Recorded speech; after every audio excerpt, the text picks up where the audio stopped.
After we visited the equipment, food, and canoeing training sessions, we went into the outfitting room to find Blaine starting a route planning session with a group of older scouts who are headed for a 10-day trip into Canada. It's really one of the neatest lakes up here. Some really pretty campsites. So, having said that, you guys have 9 nights, 10 days in the woods. Tell me a little bit about what you're thinking as far as what you want to do trip-wise. I love groups like this.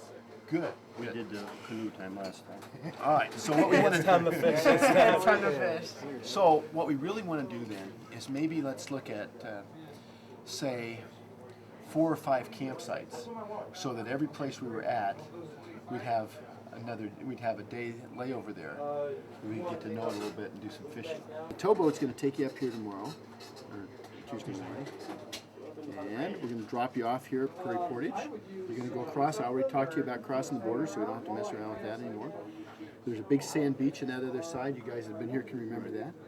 And you're going to put in the water, and you're going to head for these points out here. Okay? And that's what you want to do. Now, I'm going to give you a little warning up here. This is a place where you, the one single place on the trip where you can really get your butt kicked if the water's going crazy, okay? If it's a lot of waves, there's several campsites right here, and just hold up at one of those campsites. The problem is, the wind comes down bastard like this and it rolls, and you have to come like this. So you're having to take beam waves, meaning it's coming against the side of the canoe. And so then your only alternative is to tack way out into Bailey Bay, which makes it even more dangerous. So you come around this point here and you see big gusts blowing across there and white caps, you guys just head right down on here to one of these campsites and hang out for a couple hours until the wind calms down. Here, and now you're in Bailey Bay, and you head for these points right here. Stay along this shore, and you're going to come around this point, and you're going to see a big sand beach there. It's like pink sand. And it's beautiful. Like all the canoes can land there at one time.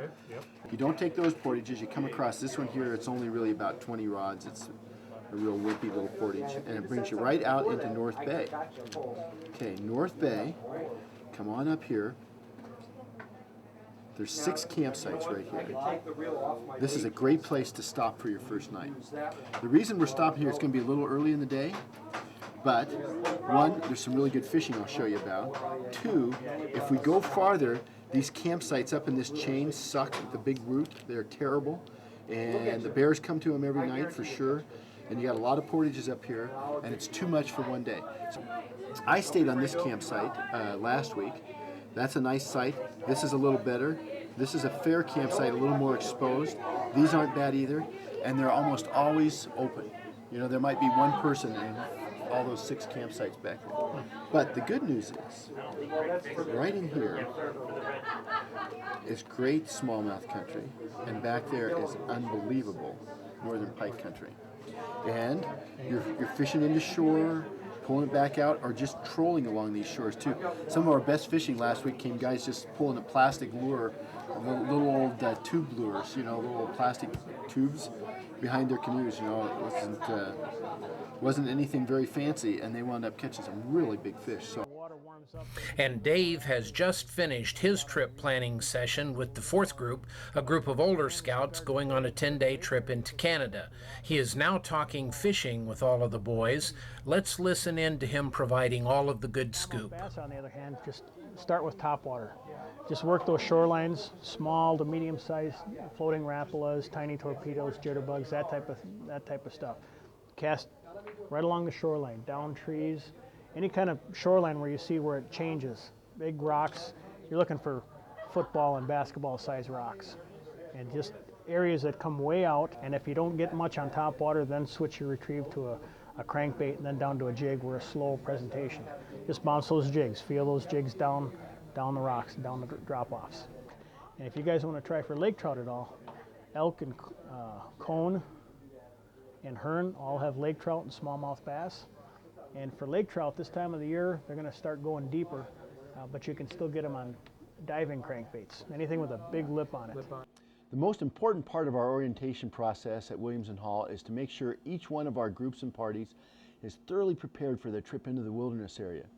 We make sure that they know the best campsites, the best fishing areas, the best opportunities to spot wildlife, and in all ways be prepared for a safe and fun trip into this incredible wilderness. Shortly after finishing troop planning sessions, there is a call to dinner. Please meet co-owner Charlene Hall. After you've checked in, you'll join us in our dining room where we'll serve a special meal for your youth group. If you're arriving here with a larger group or any type of special need, if we know in advance, we'll be able to set up our dining room specially for you. We can also accommodate anyone who might have a special dietary need, such as vegetarian or those with any type of diabetic needs. The next morning we provide a breakfast on our dock side. We realize that the morning of your trip everybody's going to be anxious and ready to get going, so we'll provide a breakfast for you on our dock side, which will include milk, juice, cold cereal, some muffins, some things that are easy to get so you can eat quickly and be on your way. After dinner is a good time to practice canoeing skills learned earlier in the day, and the Williams and Hall staff are readily available to help. And kids, being kids, can always find swimming time. With larger youth groups who will be traveling on more than one route, a leaders meeting is held afterwards to answer questions, arrange the following morning's logistics, and to tie up any loose ends as needed before all bed down for a quiet night's sleep. The next morning begins with a dockside breakfast. Personal gear is added to the equipment provided by Williams and Hall, and all of it is moved to the dock for loading into the towboats.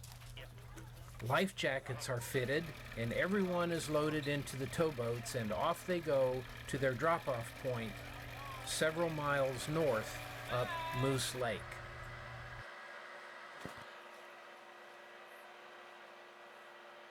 At their drop-off point, which is Ensign Portage for this group, all the gear and the canoes are unloaded.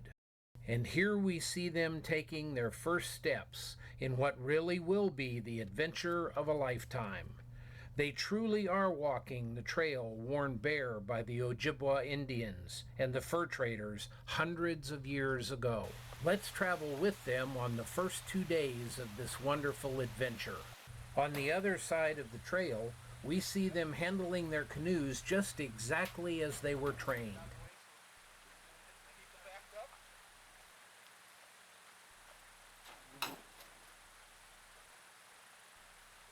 And then they load in, again, to set off paddling on the first lake of their trip. A family of black ducks greets them, and the lead canoe encounters a great blue heron. Lunch was enjoyed on Ashigan Lake just as planned, and then again, all were loaded and paddled off. At one of the following portages, they loaded out, they made the trail,